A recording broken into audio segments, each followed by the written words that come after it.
आपने कहा कि मक्के में उस समय जो था बुत प्रस्ती होती थी। आज अगर आप हिंदुस्तान देखते हैं तो हिंदुस्तान में भी बुत प्रस्ती होती है। तो क्या फ़र्क है उनके बुत प्रस्ती करने में और यहाँ के लोगों की बुत प्रस्ती करने में? अब आप इसका रेफरेंसेस दीजिए हमें। आपके कहने से कुछ नहीं होगा। भाई बुत परस्ती तो है, मैं मानता हूँ इंडिया में है। तो वही तो ज्यादा आपने ये आपका ब्लेंडर था ना, तो आपको ये क्लियर है कि आपने उन बुत प्रस्तों के साथ तो जंग करनी है, लेकिन इन बुत प्रस्तों के साथ जंग नहीं करनी जो हिंदू हैं। हम वाक और अभिव्यक्ति की स्वतंत्रता के बारे में भारतीय संविधान के अनुच्छेद 19 को जोर समर्थन करते हैं। उदाहरणों, छवियों और संदर्भों सहित यह वीडियो केवल मनोरंजन, सूचना और शैक्षिक उद्देश्यों के लिए प्रदान किया गया है और चैनल किसी भी अवैध गतिविधियों को बढ़ावा या प्रोत्साहित नहीं करता है। हमारा मकसद केवल समाज जागरूक करना है। डिस्क्लेमर, ये चैनल YouTube की गाइडलाइन को ध्यान में रखते हुए एक्स मुस्लिम डिबेट का रिव्यू करता है और सही गलत का निर्णय आम जनता पर छोड़ देता है। ये वीडियो भारत के संविधान को ध्यान में रखते हुए फ्रीडम ऑफ स्पीच और फ्रीडम ऑफ एक्सप्रेशन के तहत उचित भाषा में सभी वर्ग के लोगों के लिए बनाया गया है। जय हिंद दोस्तों 1400 साल पहले एक ऐसे अरेबिक कल्ट की शुरुआत हुई जिसके चलते अच्छे खासे इंसान के दिमाग पर ताला पड़ गया। उन्होंने सोचने और समझने की शक्ति ही खो दी और जॉम्बी बन गए। ऐसे लोग पूरी दुनिया में फैल चुके हैं और जिस कंट्री में इन लोगों की तादाद ज्यादा होती जा रही है वहां इन लोगों का आतंक साफ देखने को मिल रहा है। अपने भारत में भी ऐसे लोगों की कमी नहीं है। ये लोग बड़ी संख्या में अपने भारत में भी मौजूद हैं और गजवाए हिंद का ख्वाब देख रहे हैं। सवाल ये उठता है, जो भारत में रहकर भारत की ही बर्बादी के बारे में सोचे, क्या वो देश का गद्दार नहीं है? क्या ऐसे लोगों को इस देश में रहने का अधिकार होना चाहिए? आइए देखते हैं एक्स मुस्लिम समीर भाई की लाइव स्ट्रीम में दिमागी तौर पर अपंग शख्स किस तरह की बातें कर रहा है। वीडियो को पूरा जरूर देखिएगा और प्लीज जो लोग लाइक करिएगा वो लोग 2 लाइन का कमेंट जरूर कीजिएगा। जी फुरकान साहब, आपका बहुत बहुत इस्तकबाल है स्ट्रीम में। कैसे हैं सर आप? तो मेरा सवाल ये है कि तुम्हारा बिलीफ क्या है? बिलीफ किसी का क्या है ये मैटर ही नहीं करता, क्योंकि मेरे लिए ये मैटर नहीं करता कि मुसलमानों का बिलीफ क्या है। मेरे लिए प्रॉब्लमेटिक जो चीज है इस्लाम पे बात करने के लिए, जो मुझे आमादा करती है या मजबूर करती है, वो ये है कि मुसलमान अपना बिलीफ सारी दुनिया पे थोपना चाहते हैं। नहीं, ऐसा तो नहीं है। इस्लाम में एक अमन का क्या बोलते हैं पैगाम देता है और हम किसी पे जाके थोपना नहीं चाहते। क्या इस्लाम ये कहता है कि नहीं कहता है कि सारी दुनिया को तो जो है आप इस्लाम की दावत दो और उनको इस्लाम में कन्वर्ट कराओ? क्या इस्लाम ये कहता है कि नहीं? इस्लाम ये नहीं कहता कि कन्वर्ट कराओ, इस्लाम की दावत देना सही बात है। फुरकान भाई, कन्वर्ट किसको कहते हैं करना? क्या मुझे एक्सप्लेन कर सकते हैं ताकि हम जान ले कि इस्लाम कहता है कि नहीं कहता? देखो फॉर एग्जांपल, अभी कुछ अच्छी चीज है दुनिया में, ठीक है, तो उस अच्छी चीज के बारे में हम दूसरों को बताए कि दो भाई ये भलाई है। तो हर रिलीजन में भी ये बताया जाता है कि ये चीज अच्छी है, ये चीज गलत है, ये चीज सही है। दो ही रास्ते होते हैं मेरे हिसाब से, सच्चाई की रास्ता और एक गलती का रास्ता, है कि नहीं? हमारा ब्रेन इतना ही समझ सकता है, अच्छा रास्ता और गलत रास्ता। तो बेसिक उसका ये है कि जो अच्छी चीज है हम दूसरों को बताएंगे और हम उनको चाहते हैं कि वो भी अच्छी चीज फॉलो करें। ओके, आपका बिलीफ क्या है? मेरा बिलीफ सुनिए, मेरा बिलीफ जो है ना वो इंसानियत है और धर्म जो है ना मेरा वो भी इंसानियत है, humanity. Okay, so basically atheist जैसा कोई भी नहीं, मैं एथीस्ट नहीं हूँ। किसने कहा आपको मैं एथीस्ट हूँ? तो आप क्या समझते हैं कि ये लाइफ क्या है? मतलब आप क्या है, मतलब ये जो भी मैटर यार सुनिए, मैंने आपको अभी क्या बताया, ये मैटर ही नहीं करता कि मैं क्या समझता हूँ, क्योंकि हर एक इंसान को अख्तियार है अपने जो है अकीदे को मानने या ना मानने का। आपको जो अच्छा लगता है आप वो माने। मैं इसके अगेंस्ट नहीं हूं कि आप क्या मानते हैं, मैं इसके अगेंस्ट हूं कि आप जो मानते हैं वही आप सारी दुनिया को मानने पर मजबूर करें। आपने कहा इस्लाम में कन्वर्जन नहीं है, चलिए मैं आपको दिखाता हूं। सुनन नसाई की हदीस नंबर 3978 है, ये कहती है, और ये सही हदीस है, दारुस्सलाम ने भी इसको सही कहा है। It was narrated from Abu Hurairah. Abu Hurairah रिवायत करते हैं, द मैसेंजर ऑफ अल्लाह सल्लल्लाहु अलैहि वसल्लम सेड, अल्लाह के रसूल ने कहा, we will fight the people until they say, हम लोगों के साथ तब तक लड़ेंगे जब तक वो ये ना कहें ला इलाहा इल्लल्लाह। इफ दे से ला इलाहा इल्लल्लाह then their blood and their wealth become forbidden to us. अगर वो ला इलाहा इल्लल्लाह मोहम्मद रसूलुल्लाह कह देते हैं तो उनकी जान, उनका माल और उनका खून हमारे ऊपर हराम हो जाएगा, except for a right that is due in their recognising will be with Allah. इसके सिवा कि वो अल्लाह उनका फैसला करे। अगर कोई जबान से ला इलाहा इल्लल्लाह कह देता है तो वो मुसलमानों से, रसूल अल्लाह से महफूज हो जाएगा। उसका खून, उसका माल, उसकी जान मुसलमान नहीं लेंगे। लेकिन जब तक वो ये नहीं कहेगा तब तक रसूल अल्लाह, मुसलमान उन काफिरों के साथ लड़ेंगे जब तक वो ला इलाहा इल्लल्लाह नहीं कहते। क्या आप इसको कन्वर्जन मानते हैं कि नहीं? नहीं मानता हूं मैं इसको। इसलिए मैंने आपसे पूछा था कि what is the definition of conversion in your opinion. तो आप मुझे बता देते तो मैं समझ जाता कि आप कन्वर्जन किसको कहते हैं आपके ओपिनियन में। हाँ, मैं वही बता रहा हूँ। मैं वही बता रहा हूँ। अभी देखो ये एग्जांपल आपने पूछा कि कन्वर्शन क्या है, ओके, तो मैसेंजर ऑफ अल्लाह हुजूर सल्लल्लाहु अलैहि वसल्लम जो बोल रहे हैं ये बात 1400 साल पहले की है। 1400 साल पहले पर जाएंगे तो तब क्या था, काबे के अंदर पूरे बुत थे, बुत परस्ती थी, सारे बुतों को तोड़कर उन लोगों ने क्या किया, इस्लाम को बाकायदा वापस जिंदा किया। और कितनी जहालत थी, एक औरतों को सेकंड दफनाना, बच्चे। एक सेकंड रुक जाओ फुरकान साहब, यहाँ पर दो मिस्टेक आपने की है। दो मिस्टेक में पहली मिस्टेक तो ये है कि आपने कहा है कि 1400 साल पहली बात है रसूलुल्लाह के बारे में, जबकि इस हदीस में सिर्फ रसूलुल्लाह के बारे में नहीं कहा जा रहा है।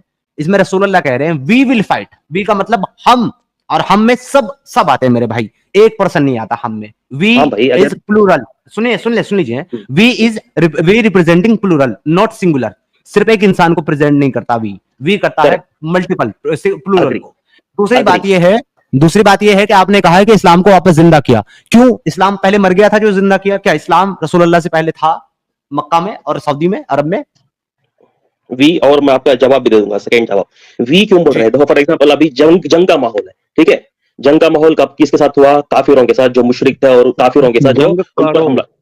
हाँ, 1400 साल पहले की बात है भाई, तब जंग हो रहे थे ना। ओके, आज जंग करना है, आज जंग करना है काफिरों के साथ कि नहीं करना? आज क्यों करेंगे भाई, आज क्यों करेंगे? गजवा हिंद क्या है? गजवा हिंद क्या है गजवा हिंद? गजवा हिंद क्या कुरान में लिखा है क्या? गजवा हिंद हदीस में है आपकी।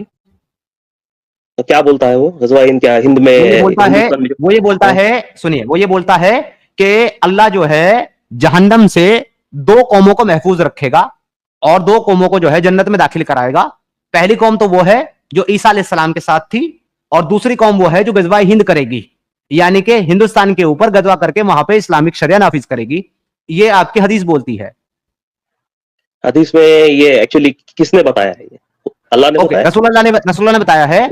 और आपकी जो दारुल उलूम देवबंद है उसने अभी रिसेंटली एक फतवा दिया था, अभी चंद दिनों पहले ही, शायद महीना भर ही हुआ होगा, उसने उसी हदीस के बिहाफ पर गजवा हिंद को सही बताया और ये कहा है कि ये बिल्कुल सही ऑथेंटिक हदीस है और हम इसके बिहाफ पर गजवा हिंद का सपोर्ट करते हैं।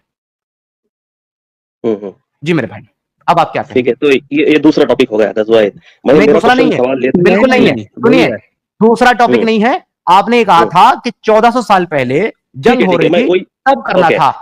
अभी राइट नाउ, एक मिनट, अभी तो 1400 साल पहले नहीं है हम लोग, और ना अभी जंग हो रही है, तो फिर गजवा हिंद का कॉन्सेप्ट लेकर के आना अपने आप में इस बात की दलील है कि जंग जो है वो सिर्फ 1400 साल पहले खत्म नहीं हो गई है, बल्कि आज भी जारी है और ता क़यामत तक जारी रहेगी। और मैं इसके लिए आपको हदीस भी दे सकता हूं कि जिहाद तब तक चलता रहेगा जब तक दुनिया में एक भी मुसलमान बाकी है। ओके, सो फॉर अभी क्या होगा, मैं आपको बता दूंगा। देखो, जब जंग हो रहे थे ना 1400 साल पहले, तब कट्टर काफिर ये जो है, जबकि मैंने 1400 साल पहले का कॉन्सेप्ट ही खत्म कर दिया आपका। मैं इसको रिलेट कर रहा हूँ, पुराना और आपका। अभी अगर ऐसा ही होगा ना, तो फॉर एग्जांपल अगर आगे जाके ये जो काफिर लोग हैं और जो मुशरिक है, मुनाफिक लोग हैं, ये सब मिलके हम पर अगर हमला करेंगे तो हम क्या बैठे रहेंगे या चूड़ी पहन के? साबित करें, साबित करें कि आपने जिहाद तब करना है जब काफिर आप पर हमला करें, इसकी दलील दें, साबित करें। मैं करूंगा भाई, अगर कोई मेरे पर हमला करना है तो मैं उसको मार, तुम्हारी बात नहीं पूछ रहा हूं फुरकान मेरे भाई, मैं आपकी बात नहीं पूछ रहा हूं, रुक जाओ। मैंने गजवा हिंद जहां बताया ना, वहां पे ये नहीं लिखा हुआ है कि आपको गजवा हिंद तब करना जब काफिर आप पर हमला करे। ये तुम्हारा दावा है कि इस्लाम आपको तब जंग लड़ने की इजाजत देता है जब काफिर आप पर हमला करें। इसका रेफरेंस मुझे दे दे, किधर लिखा हुआ? मैं वही तो बोल रहा हूँ, अगर गजवा हिंद में अगर लोग हम पर हमला करेंगे तो हम क्या चूड़ियां बैठ के पहने? क्या पहले से प्लान करेंगे? मेरे भाई फुरकान भाई, मैं वही बोल रहा हूं कि आपने गजवा हिंद तब नहीं करना जब लोग आप पे हमला करें, आपने अपनी तरफ से हमला करके गजवा हिंद करना है। ऐसा कहां लिखा है? ये लिखा हुआ सामने हदीस में। अब आप मुझे बताएं कि ऐसा कहां लिखा हुआ है कि आपने तब हमला करना है जब लोग आप पर हमला करें? Show me. Why would you fight against the people when the messenger of Allah? ये है क्या? हाँ, आगे पढ़े, हाँ, यहाँ से पढ़े। Umar bin Khattab said to Abu Bakr, why would you fight against the people when the messenger of Allah declared, I have been directed to fight against the people so long as they do not say there is no God but Allah and He. Okay, तो यही हुआ ना, जब वो लोग हम पर हामिल क्या बोलते हैं, हावी हो जाएंगे और बोलेंगे कि बोलो। शायद तुमने फिर से मैं मिस्टेक कर दी पढ़ने में। वहां पर यही सवाल उठाया गया कि हम ऐसे लोगों के साथ जंग क्यों लड़ रहे हैं जो हमसे नहीं लड़ रहे हैं। तो वहां पर यह कहा जा रहा है कि क्योंकि अल्लाह के रसूल ने कहा है कि जब तक वो ये ना कहे ला इलाहा इल्लल्लाह तब तक उनके साथ जंग लड़नी है, तो ये तुम्हारे खिलाफ है। अब तुम ये साबित करो कि लोगों के साथ तब लड़ना है जब वो जंग लड़े। शो मी। सही बात नहीं, मैं क्या बोल रहा हूँ, अगर वो जंग में आ रहे, वो बोल रहे हैं कि नहीं भाई। ओ यार, क्या पागल आदमी हो क्या? वो जब तुम किसी के घर पे चढ़ जाओगे तलवार लेकर के, तो वो अपने आप को बचाने के लिए कुछ तो करेगा ना। देखो, why would you fight against the people? तुम क्यों लड़ते हो लोगों के खिलाफ? When the messenger of Allah declared, I have been directed to fight against people so long as they do not say. So उसका क्या कहा? There is no God but Allah, and he who professed it was granted full protection of his property and life on my behalf, except for a right. His other affairs rest with Allah.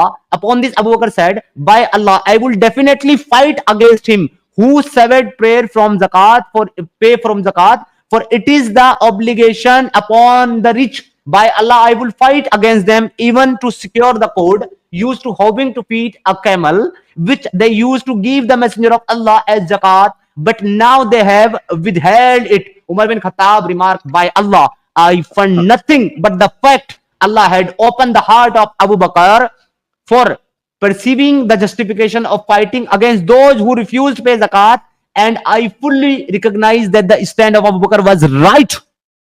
सही अबू भाई, बकर कह रहा है अबू कि मैं बकर लड़ूंगा उन लोगों के साथ जो अबू अल्लाह बकर के हुक्म को नहीं मानते, अल्लाह के रसूल को नहीं मानते, और उमर कह रहा है कि अबू बकर बिल्कुल सही कह रहा है. बेशक ये सही है, सही बात है. अबू बकर सिद्दीक So 1400 साल now, पहले की बात बोल रहे हैं. it's up to you, Furqan, कि हाँ. तुम मुझे इसकी दलील दोगे कि तुमको काफिरों से तब लड़ना है जब वो लड़ने आए. गिव मी दलील. दलील क्या देना है? मैं ही बोल रहा हूँ ना, वो लड़ने आएंगे तभी लड़ेंगे. ये जो मैं बोल रहा हूँ, what the hell? मैं बोल रहा हूँ, अल्लाह हो तुम या मोहम्मद हो तुम? हो कौन तुम कि तुम बोल रहे हो तो हम मान लें? अबू बकर सिद्दीक से बड़े हो तुम अबू बकर सिद्दीक से बड़े मानते हो अपने आप को? तो 1400 साल पहले था ना, 1400 साल नहीं, पहले. अरे तो 1400 साल पहले था, तो मोहम्मद भी तो 1400 साल पहले था, उसको क्यों मानते हो? तो सही तो बोल रहे हो. मैं 1400 आपको साल ना- पहले. भाई मैं आपको समझ क्लियर में नहीं आ कर रहा देता क्या? हूं। फुरकान भाई मैं आपको थोड़ा सा क्लियर कर देता हूँ. समीर भाई हमारे ये कह रहे हैं कि आपको ये साबित करना है कि ये बात 1400 साल पहले थी, लेकिन आज ये चीज लागू नहीं होती. आपको ये चीज साबित करनी है. अगर आप ये साबित कर देते हो तो हम इसको गलत मान लेंगे. अगर आप साबित कर सकते हो कि आज की डेट में हमारे को जंग नहीं करनी, और अभी आपने दूसरा ब्लेंडर मारा, मैं आपको दूसरा ब्लेंडर भी क्लियर कर देता हूँ आपका. आपने कहा कि मक्के में उस समय जो था बुद्ध प्रस्ती होती थी. आज अगर आप हिंदुस्तान देखते हैं तो हिंदुस्तान में भी बुद्ध प्रस्ती होती है. तो क्या फर्क है उनके बुद्ध प्रस्ती करने में और यहाँ के लोगों की बुद्ध प्रस्ती करने में? अब आप इसका रेफरेंसेस दीजिए हमें. आपके कहने से कुछ नहीं होगा. भाई बुत परस्ती तो है, मैं मानता हूँ इंडिया में है. तो वही तो ज्यादा ये आपका ब्लेंडर था ना, तो आपको ये क्लियर है कि आपने उन बुद्ध प्रस्तों के साथ तो जंग करनी है, लेकिन इन बुद्ध प्रस्तों के साथ जंग नहीं करनी जो हिंदू हैं, क्योंकि आपने देखो, ब्लेंडर दिया है ना मुझे. तब तक उनके ऊपर और जाके कौन सी हमला में मत, दिया है? उनके ऊपर तब नहीं। तक हमला मत करो जब तक वो आप पे आके हमला नहीं करेंगे ना. नहीं. किधर इसका लिखा है? आपको और reference टीम देना मेंबर एक पड़ेगा. मिनट, टीम मेंबर एक मिनट, यही तो आपसे मांग रहे हैं कि उनके ऊपर तब तक हमला मत करो जब तक वो तुम्हारे पर हमला ना करे. ये मुझे इसका रेफरेंस दे दो, किधर लिखा है तुम्हारी कुरान में, हदीस में? अच्छा ये नहीं रहे ना, तो आप ये रेफरेंस दे दो कि अभी 2024 में जाके हमला करो बोल के दिखा. अभी बेवकूफ, सिर्फ 2024 का मुझे देने की जरूरत नहीं है, जब ता कयामत तक तुम्हारे लिए ऑर्डर है, ता कयामत तक. गजवाई हिंद वाली हदीस में लिखा हुआ है कि दो लोगों को अल्लाह आग से महफूज रखेगा, जन्नत में दाखिला फरमाएगा. वो लोग जो ईसा के साथ थे और वो लोग जो मेरी उम्मत में गजवाई हिंद करेंगे. गजवाई हिंद अभी तक हुआ नहीं है फुरकान, अभी तक हुआ नहीं है, अभी होगा. उसके बारे में प्रोफेसी की है तुम्हारे मोहम्मद ने. तो उनको जन्नत का परवाना मिलेगा और जहन्नम से खलासी मिलेगी. तो आज के लिए है वो और आने वाले वक्त के लिए है वो, और कयामत तक जिहाद जारी रहेगा जब तक ये भी मुसलमान बाकी रहेगा. ये भी तुम्हारे रसूलुल्लाह की हदीस है. अब मैंने तुमको मल्टीपल रेफरेंस दी थी, तुम एक रेफरेंस दो कि तब लड़ना है लोगों के साथ जब वो लड़ने आए. जी मैं रेफरेंस. सही बात है. ओके मैं आपको अभी का करंट रेफरेंस ही दे देता हूँ. अभी इंडिया में क्या हाल चल रहा है. हाँ तो गाइड. ओके अब करंट रेफरेंस से इस्लाम साबित होगा. वेरी नाइस, क्या बात है भाई, वेरी नाइस. कुरान और हदीस से हवाला देना मेरे भाई. अगर आपको और भी हवाला चाहिए मेंबर नई इन्वेंशन ये है इस्लाम की कि इस्लाम क्या है, ये समझने के लिए आपको आज के इंडिया के हालात को स्टडी करना पड़ेगा. आज इंडिया में जो हो रहा है वो इस्लाम. आज इंडिया में तो यार वो इंडिया में तो आज बुतप्रस्ती हो रही है, तो क्या बुतप्रस्ती इस्लाम है क्या?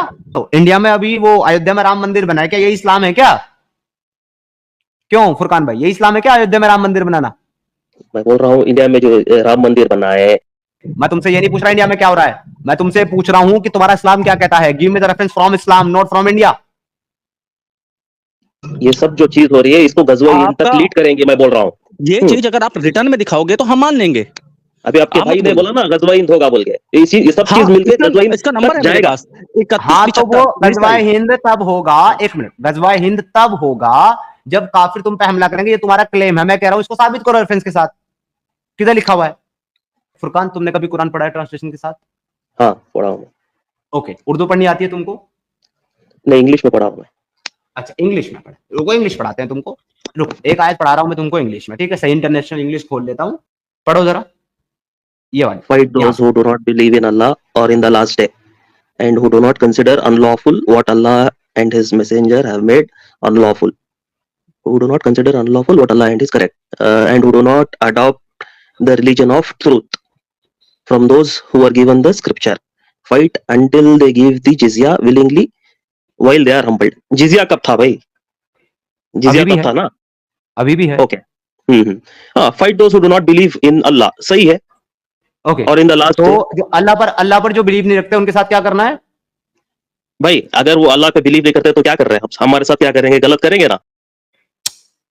मैंने सिर्फ इतना पूछा, इस आयत में क्या लिखा है कि जो अल्लाह पर बिलीव नहीं करता, कयामत के दिन पर ईमान नहीं रखता, अल्लाह और मोहम्मद ने जो हराम किया उसको हराम नहीं मानता, और truth of religion of truth यानी इस्लाम को एक्सेप्ट नहीं करता, उसके साथ क्या करने को कह रही है ये आयत? ओके भाई, मैं बताता हूँ आपको आपकी गलती क्या है, मुझे को समझ में आ गया।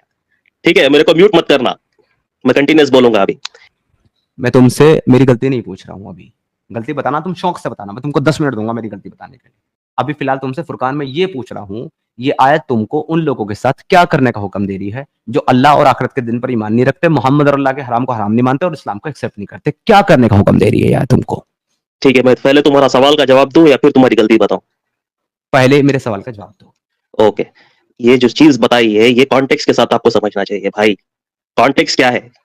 फाइट कॉन्टेक्स्ट ये है कि जो अल्लाह और आखिरी दिन पर ईमान नहीं रखता, चाहे वो कल नहीं रखता था, चाहे वो आज नहीं रखता, चाहे वो कयामत के नजदीक नहीं रखता, वो नहीं रखता। कॉन्टेक्स्ट ये है कि जो अल्लाह ने हराम किया और मोहम्मद ने हराम किया उसको हराम नहीं मानता, चाहे वो कल नहीं मानता था, चाहे वो आज नहीं मानता, चाहे वो कयामत के नजदीक नहीं आया, कयामत के दिन नहीं मानता।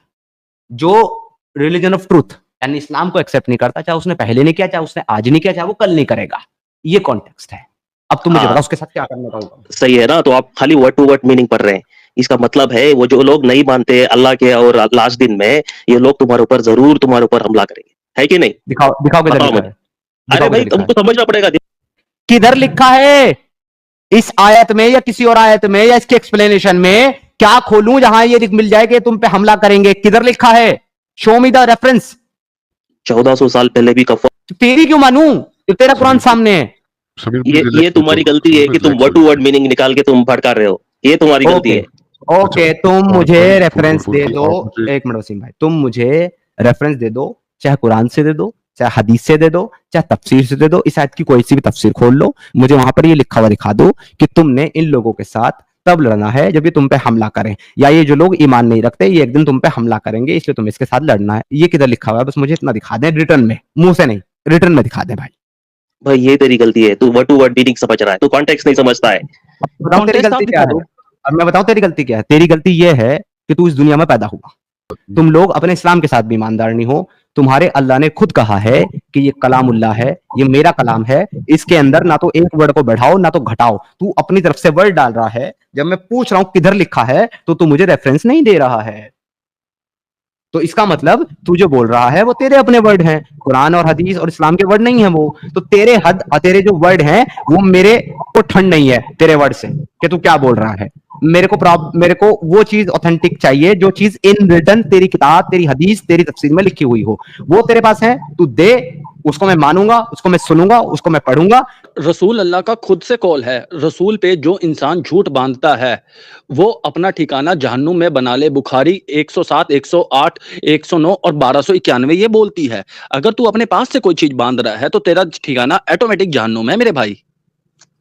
Exactly exactly. लेकिन तुम नहीं जानते टीम मेंबर वो इस वक्त क्या कर रहा है। वो इस वक्त जो भी बोल रहा है ना वो दिल से नहीं बोल रहा है, वो इस वक्त अलतकैया कर रहा है, क्योंकि उसका एम और उसका इंटेंशन है एक्स मुस्लिम को झूठा साबित करके, झूठ बोल करके इस्लाम को सच्चा साबित करना। And this is allow in Islam according to आयत नंबर 28 ऑफ सूरा Al Imran chapter number 3। Sir लेकिन हम जुमरी तलैया से नहीं आए हुए ना, हम तो सिर्फ रिटर्न पे भरोसा करेंगे। अगर ये रिटर्न में दिखा देगा कि काफिरों से जंग नहीं करनी आज की डेट में तो हम मान लेंगे। चैनल आज ही बंद, जब आज कुछ करना ही नहीं है इन्होंने। एक किस्म का चेरी पिकिंग इस्लाम बना के बैठी हुई है। देखो चेरी लगा के आप कोई गोबर हमें सर्व नहीं कर सकते कि सॉफ्टी बता के, तो वो हम मानेंगे नहीं ना भाई। हाँ वह कलामुल्लाह के खिलाफ है ना, ये बंदा तो कलामुल्लाह को ही नहीं मान रहा। हाँ, तो ये तो बुखारी कहता है ना कि आप क्या कहते हैं, जो चीज़ रसूल अल्लाह ने नहीं कही या उस पे कोई भी चीज़ झूठ बाँधते हैं, जो बात शब्द टू शब्द नहीं ले रहे हैं, तो आप अपना ठिकाना जहन्नुम बना समझ लें। बल्कि यहाँ तक भी ये है कि आप अगर कोई बात भी पेश कर रहे हैं और वो कुरान से नहीं है या हदीसों से नहीं है, तो वो क्या कहते हैं, मानी नहीं जाएगी। जोशुआ भाई, मैंने ये जो आपने हदीस दी है सही बुखारी की, ये पे मैं ले आया स्क्रीन पे, लेकिन मैंने ये हदीस यहाँ पर उस वक्त इसलिए नहीं खोली थी, बल्कि सुनन नसाई की इसलिए हदीस खोली थी क्योंकि इस हदीस में वर्ड है आई। यहाँ पर वो ये जलाबी बनाता कि 14 साल पहले सिर्फ मोहम्मद के लिए ये ऑर्डर था, हमारे लिए नहीं है। इसलिए मैंने उसको सुनन नसाई की हदीस भी खोल करके दिखाई जहां पर आई का नहीं वी का लफ्ज है, यानी कि वो सबके लिए है। The reason is this. वरना ये हदीस भी पता है मुझे, पर इस हदीस में आई का वर्ड है। मगर एट द सेम टाइम जो सुनन नसाई की हदीस है उसमें वी का वर्ड है। वी का मतलब यह कि तमाम मुसलमानों के लिए है। और सेम कॉन्टेक्स्ट में बात है कि तब तक उनके साथ लड़ाई करने का हुक्म है जब तक वो ये ना मान ले कि कोई इबादत के नायक नहीं है सिवाय अल्लाह के और मोहम्मद उसका रसूल है, और वो नमाज पढ़ें और वो किबला की तरफ मुंह करके नमाज पढ़ें और वो जानवरों की कुर्बानी करें, सलाटर करें, तब तक वो मुसलमान नहीं है। Then their blood and property will be sacred to us, we will not interfere with them expect illegally and their reckoning will be with Allah। आगे भी जो है वी का वर्ड आ गया नीचे, लेकिन ऊपर आई का वर्ड है आई हैव बीन कमांडेड, यानी मुझे हुक्म दिया गया। लेकिन जो मैंने सुन्नत साहिब की हदीस दिखाई उसमें लिखा है वी हैव बीन कमांडेड, हमको हुक्म दिया गया। तो वहां पे सबको हुक्म दिया गया। तो देखा दोस्तों, यही है असली इस्लाम। आपने अभी तक हमारे चैनल को सब्सक्राइब नहीं किया है तो प्लीज कर लें, साथ में बेल बटन भी दबा दें जिससे हमारी आने वाली वीडियो लगातार आप तक पहुंचती रहे। हम आगे भी इसी तरह इस्लाम को एक्सपोज करते रहेंगे। वीडियो अच्छा लगा हो तो लाइक, शेयर और कमेंट जरूर करें। इस्लामिक कल्ट से बचें, अपना ख्याल रखें। जय हिंद, वंदे मातरम।